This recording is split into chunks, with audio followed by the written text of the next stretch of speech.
FPL Game Week 8 transfer plans. I played my wild card and it was a success. So in this video, we're going to take a quick review at how I actually did Game Week 7, what my plans are for Game Week 8, top performers for Game Week 8, so that we can look ahead and see what transfers we want to make going into the next game week. So without further ado, let's get into it.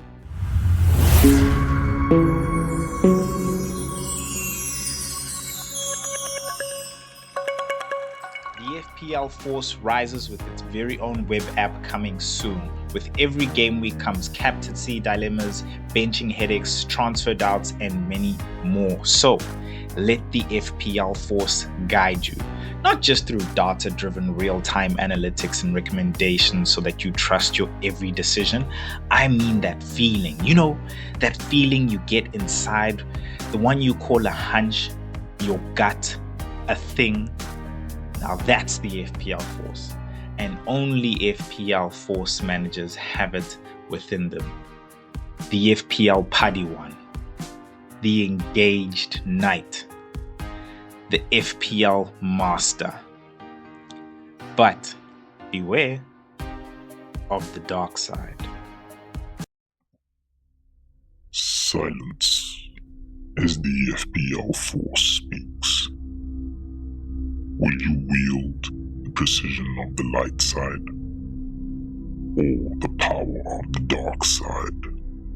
Take the quiz in the description below to discover your FPL Force persona and begin your journey to FPL Mastery with a 50% discount when the FPL Force web app launches.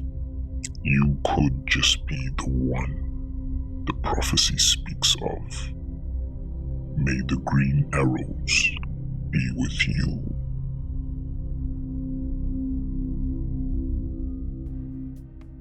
All right, guys. Now remember, each and every single thing that I show you here is from the FPL Force app, so you guys can look forward to, you can see what to look forward to. So remember, scan the QR code there, take the quiz, and you can be notified as soon as the app is launched and get 50% off.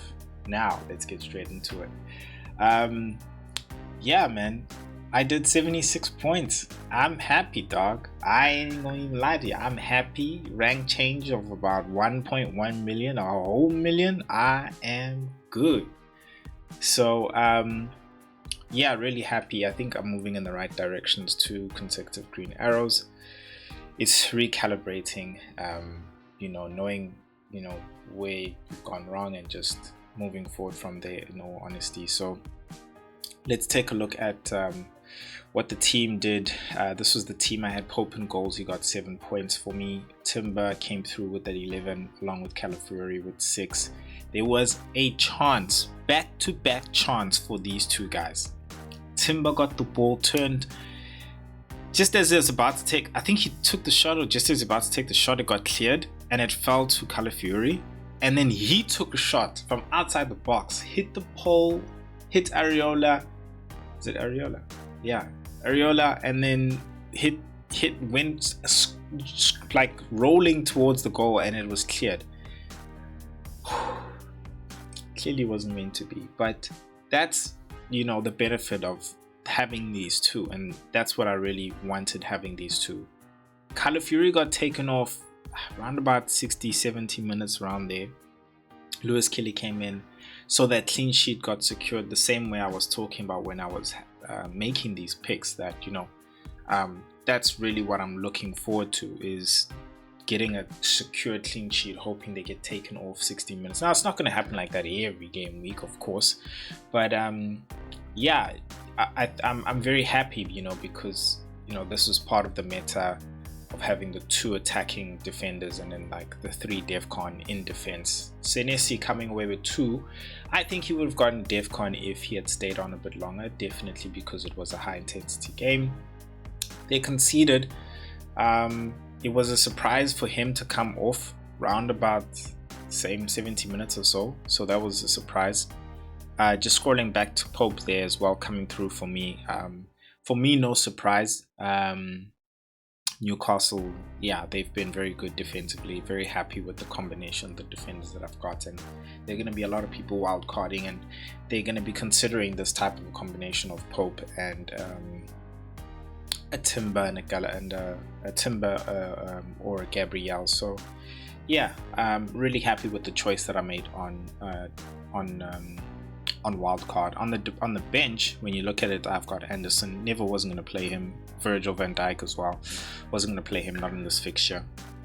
And then Enzo and Dubravka. So bench got the points that, you know, I sort of expected them to get. Going into the midfield there, Mente, 2 points, disappointing result for me.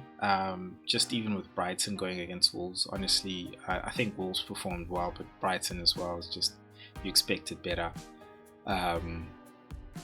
He's still got a couple of good fixtures coming on. This next one is against Newcastle, so that's a conversation in the team selection really to have, whether or not I'm going to bring him in for the next game week. Saw coming away with 7 points, surprisingly low owned, you know, 6%. Bro, I'm game for that. And I think though it's going to increase on wildcard, and yeah, their fixtures aren't necessarily all that great, but you know, this is Sa and the Crystal Palace team, you know, he's highly involved in their goals. So happy to have him and having gotten, you know, a return from him. Kudus was an option, but I didn't go for it because I just didn't trust. But I have to mention him, which we will later on down the line. In the top performers, Reinders coming through with just the 3 points. You know, for 5, I think 5.6 I got him for 5.6, maybe 5.7. I'm fine. I'm alright. You know, he's really more so of a shield pick rather than a lightsaber. You know, to attack through ranks. So Sa really is the one helping me climb the ranks there. Then Semenyo, 59% owned now at 7.9, 18 points. Let me tell you something, when I saw those 18 points come through, bro, I was like, Haaland better not show up tomorrow. He best just relax, you know, prepare for Norway. Don't come, dog. Don't come. Give me them 18 points. I'll be so happy, bro. I'll be so happy. But yeah, he's performing so well. I think the question starting to become, is he a must-have? What is a must-have, you know? What is an essential? You know, I think basically to answer that question, I think it's, are you trying to protect your rank? If that's the case, must-have, essential, you know? Are you behind and you're trying to, again, you know, to try and stop yourself from falling even further? Again, yes, get him. If you're trying to go against the crowd and climb ranks, then no, you just going to, he's really more of a shield pick. You know, you need to find somebody who's going to be able to go against him, and that's really what's happening now with his price going at 7.9. He's starting to be in the conversation of likes like Mbuemo, Cunha, who everybody's disappointed by because he's not playing that much.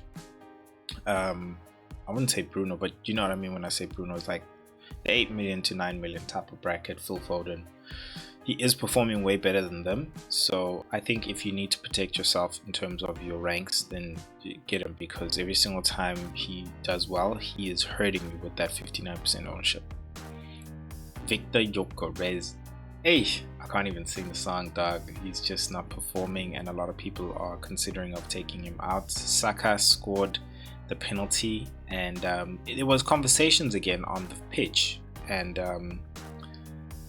there was comments after the game, and when I read into the comments that Saka made and the pitch, the conversation of the pitch, it means to me that there's no definite penalty taker. It's a matter of the day, what the situation is, and Saka had a milestone to reach. So it seemed like the conversation was like, yo dude, I got a milestone, I'm thinking about it, like let me do it, I'm gonna put it away, you know, and he did. I think and this is my thoughts again, this is me, my thoughts, right? Because Gyökeres took the previous one, this was Saka's milestone. I would not be surprised if Gyökeres took the next one. Does that mean Gyökeres is on penalties? I think it's what I said. I think penalties are decided on the day, and that's the Saki thing. So for the conversation as to whether or not it is Saka or Gyökeres you go for, let's answer that in my wildcard video, in the next video that I'm going to bring out for you guys this week. But yeah, we'll leave that conversation for then in terms of what my thoughts are. Haaland, nothing really to conversate on, in all honesty. It's Haaland. We all have him 60%. If you don't have him, hop onto him. You know, I think again, there's the conversation of Haaland and Salah, or just Haaland, because there's no conversation of Haaland or Salah. It's Haaland. It's right now, as it is right now. Things change. It's Haaland.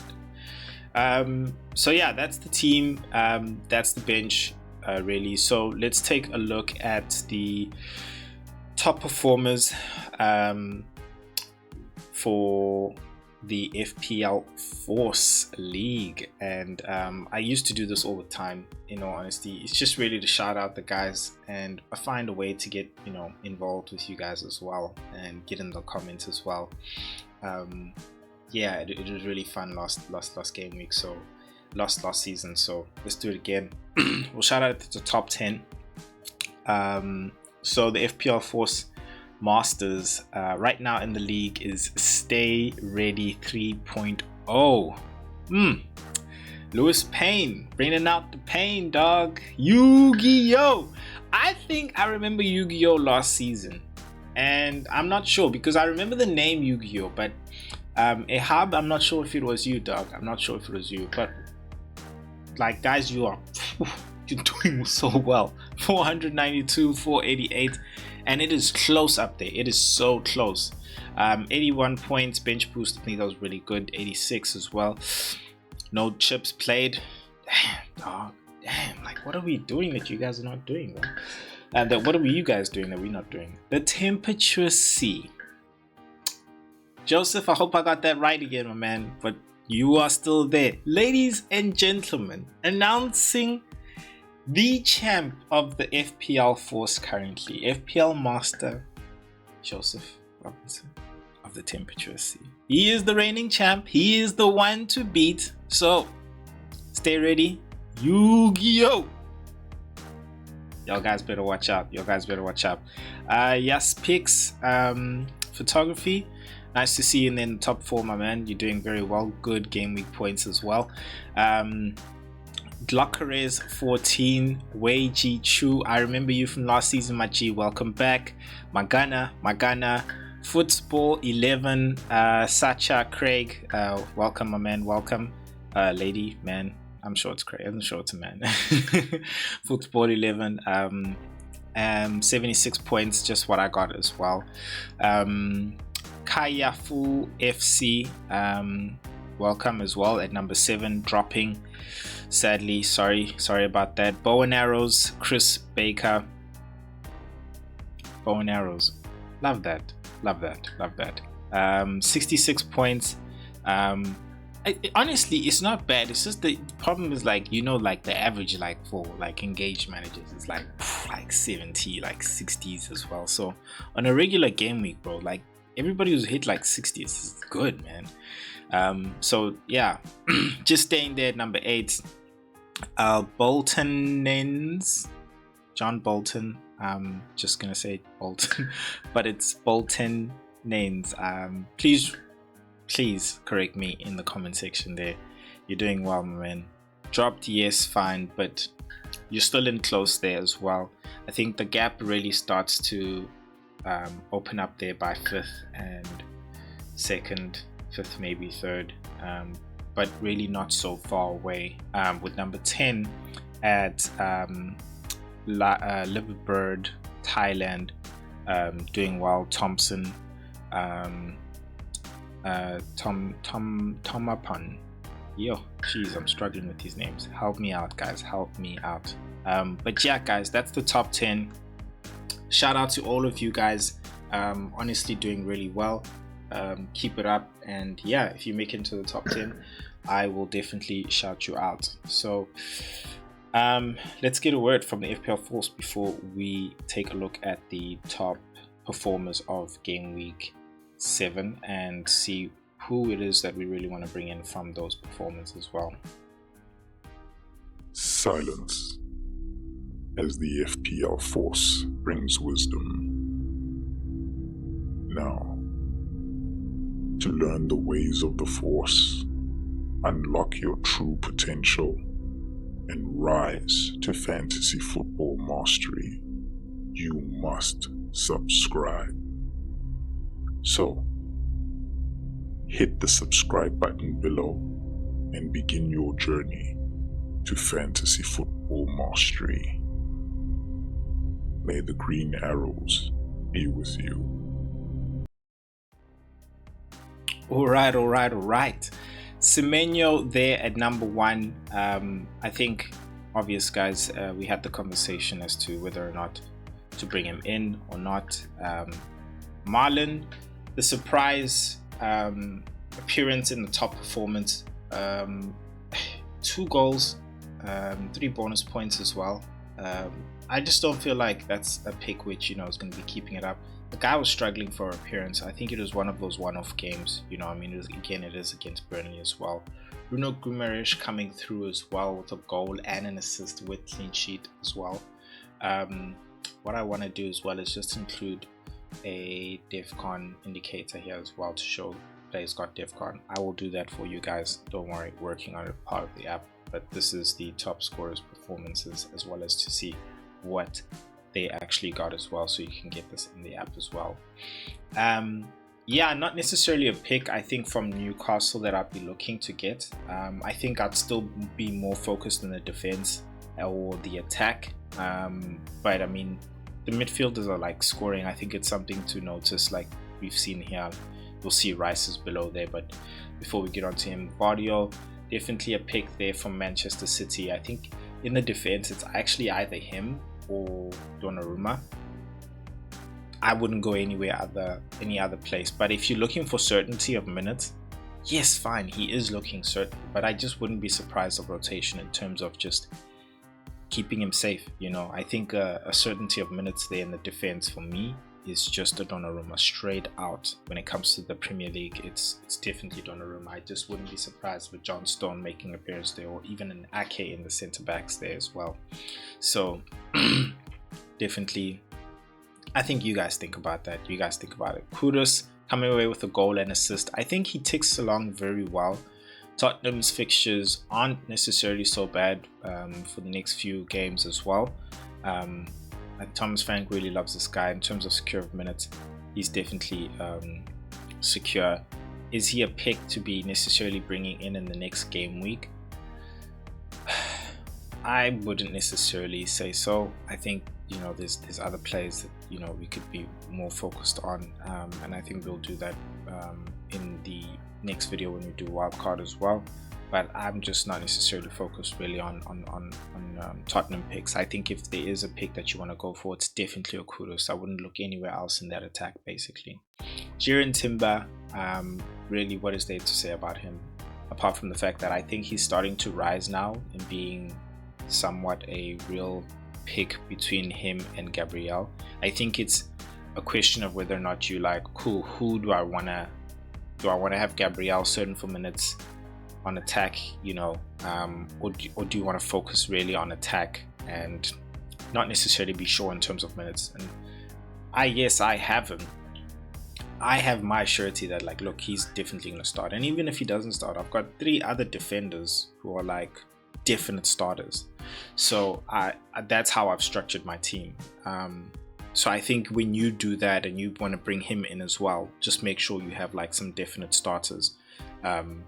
But for me, he's a definite starter, and if he doesn't, I think looking at Arsenal's starting lineup in the previous games, midweek and so on, you can somewhat tell whether or not he's actually going to make that appearance.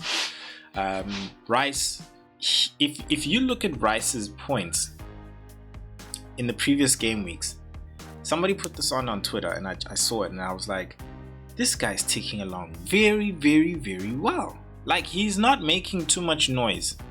He's like getting his 3 points, 5 points, 8 points, 3 points, 4 points here, 11 points there. The issue is he takes up an Arsenal spot.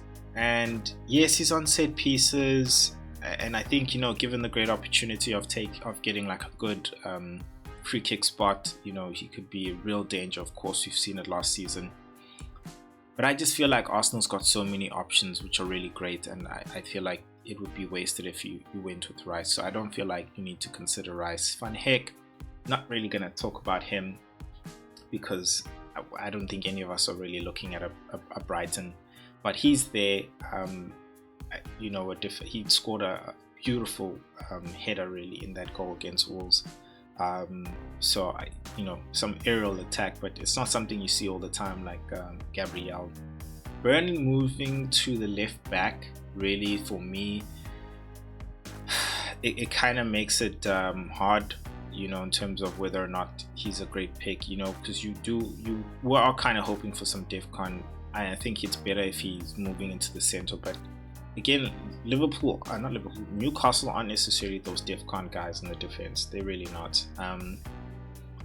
So secure for minutes, whether Hall is playing or another centre back's not playing, he's always going to be there. He's definitely that guy in. Him along with Pope for me.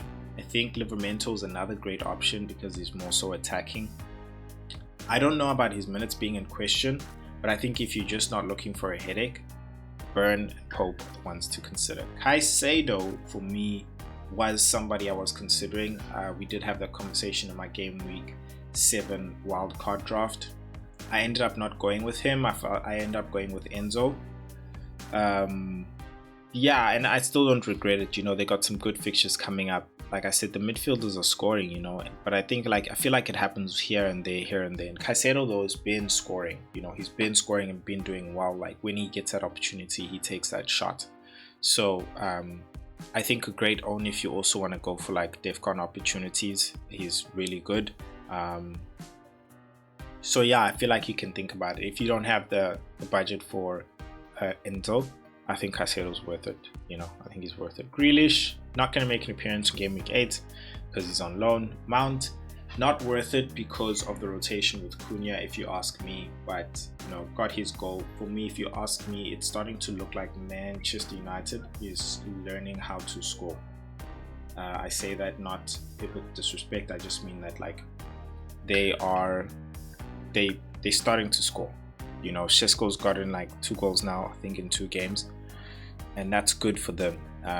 But now that being the case, it's starting to like keep an eye out on them, see who's really being involved with those goals. And Buemo's that one, is the person doing that. And that's where I would go if you into Man United, but I would stay away from Man United. Not going to say anything about Gabriel. Sessegnon coming away with a goal there. Really sad to see Robinson just not playing. It's so weird, honestly. But Sessegnon has been doing well, so it is what it is. Clean sheet for Ruben Dias and 1 bonus point. I believe he also got DEFCON in that game as well. Diego Dallo, a surprising clean sheet for them. Also got the assist as well. Would stay away from Manchester United defense.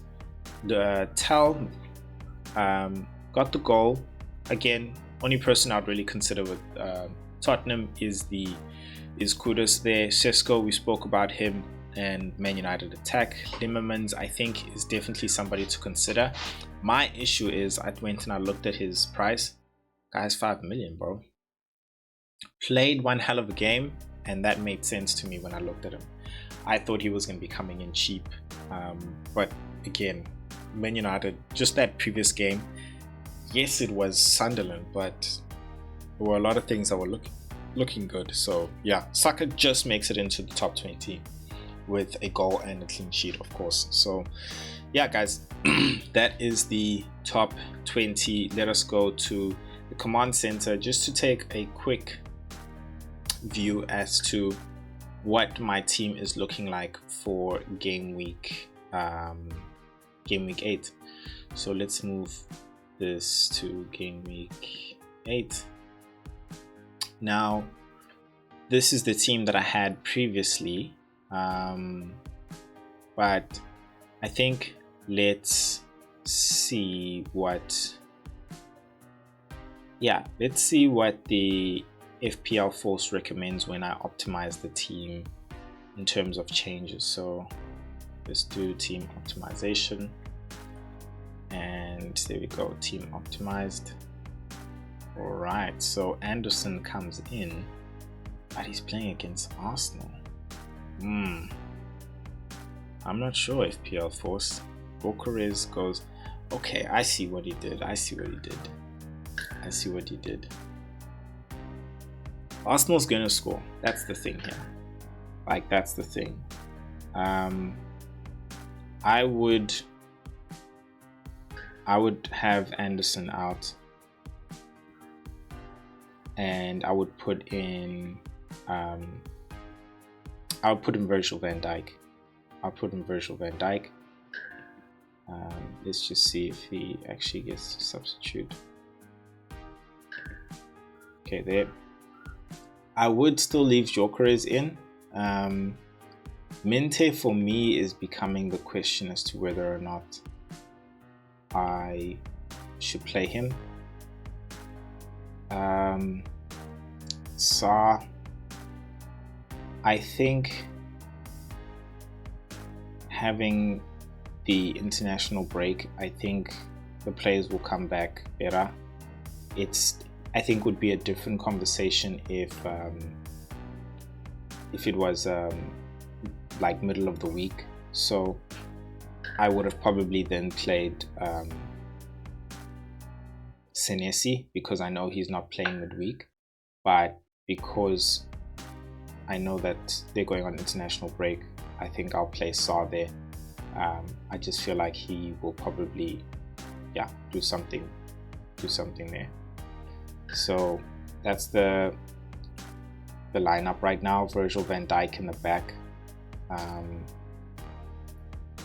So it will be Pope in goals against Brighton, Timber and Calafiori in the back.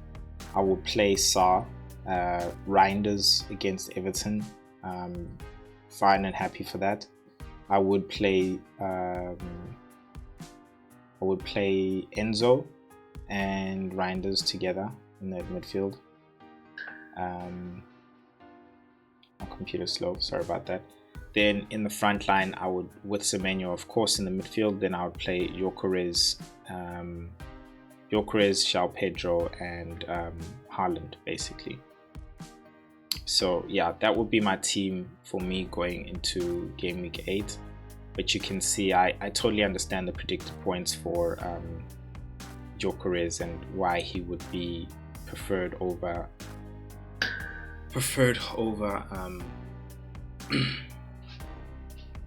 over Anderson. Minte, has to be on the bench for me. Dubravka or Pope? Because of the way Brighton played,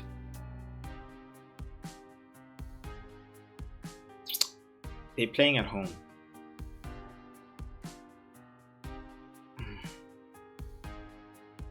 Okay, here's what it is, right? If I want to attack, Pope is a lightsaber. He's a lightsaber, and if everybody, which is what I believe is going to happen, is going to be playing Dubravka, then I should actually play Pope, hoping that they actually go and get a clean sheet there at Brighton. It can backfire if Dubravka does get his clean sheet. That's the thing. So if I want to protect my rank, I should play Dubravka. Let's see how many differentials I have in the team. 1, 2, 3, 4. 4 differentials, 5 with him. I think this is something to think about. I'll sit on it. I'll think about it. But 5 differentials is good to play catch up. I've got my shield picks, which is Semenyo, João Pedro. Those guys are the real, and Haaland, of course. Those are the real shield picks to make sure that I don't drop in rank drastically. Dubravka, of course, would also be one at 34%. So then I'll just be depending on the Arsenal defense there, and Enzo as well as Sa doing a bit better there. So yeah, I'll think about it. But that's very much the Game Week 8 team there. You guys let me know what you think in the comment section. Who should I play against? Who should I play? Dubravka or Pope? Should I be attacking? Should I not? Yeah, love to know. Yeah, let me know in the comment section, and then yeah, I will see you guys in the next video. Peace.